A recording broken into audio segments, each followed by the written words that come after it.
Hello everyone friends, this is the Weller channel. Today I'll show you how to fix a non-working front camera on your iPhone, like this. If you're already in the camera app, first try simply closing it and opening it again. If that doesn't help, go to settings. Look for camera here.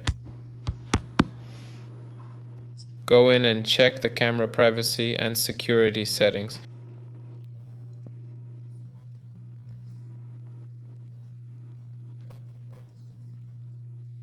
Here you select which apps are allowed to use your camera. For example, my camera won't work in Gmail because it's disabled. Just enable it like this. There.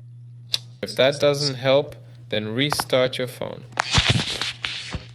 Okay? Press the volume up or power button and turn it off. Try rebooting. That's all there is to it. This was Weller. Have a good life, everyone. Good luck to all. Goodbye, everyone.